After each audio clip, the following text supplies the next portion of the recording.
बिस्मिल्लाहिर्रहमानिर्रहीम। अस्सलाम वालेकुम। मैं हूँ इश्मल और आप देख रहे हैं आपका अपना YouTube channel Ishmal foods and tips. तो जी आज आप सबकी दवाओं से काफ़ी अलालत के बाद एक बार फिर आपकी खिदमत में हाज़िर हुई हूँ। तो बहुत ही ज़बरदस्त और यमी रेसिपी लेके आई हूँ। इसे कहते हैं जी कड़ी और पकोड़ा। तो आप बताइएगा आप इसको क्या कहते हैं।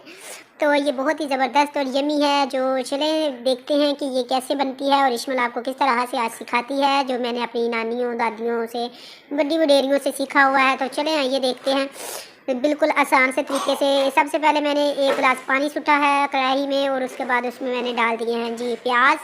तो फिर मैंने उसमें डाल रही हूँ गार्लिक और जिसको लहसुन कहते हैं। तो 3 टमाटर मैंने बड़े बड़े लिए हैं, मीडियम साइज़ नहीं है, ये चंगे बड़े बड़े हैं, आप इनको देख सकते हैं। तो मैंने इनको दरमियान से कट किया है और ये मैंने कर दिया कवर और इसको कुक होने के लिए रख दिया है जब तक पानी ड्राई होता है। तो इस तरह में हमने जी घोल तैयार कर लेते हैं। ये मैंने लिया है जी आधा किलो दही और आधा किलो ही मेरे पास है बेसन। तो मैं दही को अच्छे से जो है ना इसको चंगी तरह गुस्से के साथ फेंटूंगी। चंगी तरह फेंटना है आपने, इतना गुस्सा करना है ना कि जितना हमें रिश्तेदारों पे गुस्सा होता है ना वो सारा हमने ना इस दही पे काट लेना है और इसको चंगी तरह फेंट के ना तो उसमें दही में डाल देना, फिर बेसन और इसका घोल तैयार कर लेना। ये जो है घोल इसका हो जाएगा इंशाल्लाह बड़ा ज़बरदस्त किस्म का रेडी कि उसमें कोई भी गुठली बाकी ना रहे। तो इस तरफ देखिए मेरा पानी वो सारा सूख गया था। तो अब मैंने इसमें 1 कप जो है ना ऑयल डाला है। अब मैं इसमें स्पाइसेस ऐड कर रही हूँ। स्पाइसेस में मैंने हल्दी डाली है, मिर्चें डाली हैं और क्या कहते हैं जी उसको, अब काली मिर्च डालूँगी 1 चम्मच भर के। तो आप देख लें कि आपको कितना तीखा खाना है। तो कड़ी हमेशा जो है ना ज़बरदस्त किस्म की हो तभी अच्छी लगती है, थोड़ा मिर्चें होनी चाहिए उसमें, मेरा ख्याल है। तो अब मैंने इसमें नमक सुटा है। तो अब मैं इसको करूँगी फ्राई। चंगी तरह आपने इसको फ्राई करना है, चंगी तरह, जरा कच्चापन ज़रा ना रहे।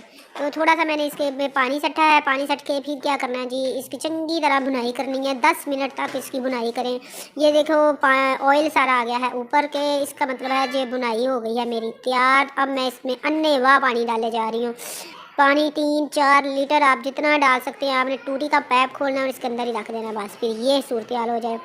तो मैंने भी पानी इसमें खुला डाला है। पानी क्यों डाला है, क्योंकि इसमें फिर हमने जो घोल तैयार किया है बेसन और दही का वो हमने इसमें ऐड करना है। फिर कड़ी जो है कुक करेंगे हम 40 से 45 मिनट तक, जब तक वो गाढ़ी नहीं हो जाती।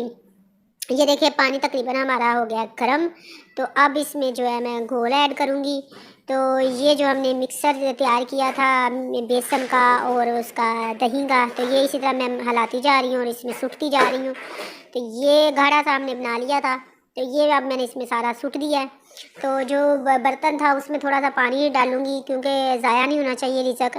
तो उसमें पानी थोड़ा सा डाल के चंगी तरह उसको हिला हलू के सारा उतार लेना है और फिर वो जो पानी है वो भी इसके अंदर हमने सट लेना है।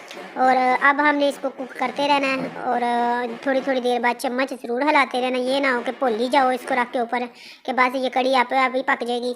तो ऐसा नहीं होगा इसको, क्योंकि इसको जब उबाल आता है तो फिर ये बाहर जो है ना बहुत ज़्यादा गिरती है।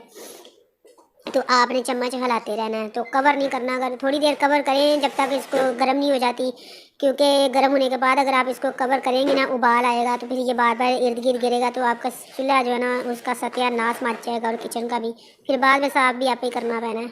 तो इसलिए ज़रा सलीकामंद बच्चियों की तरह कुकिंग करें जैसे मैं कर रही हूँ।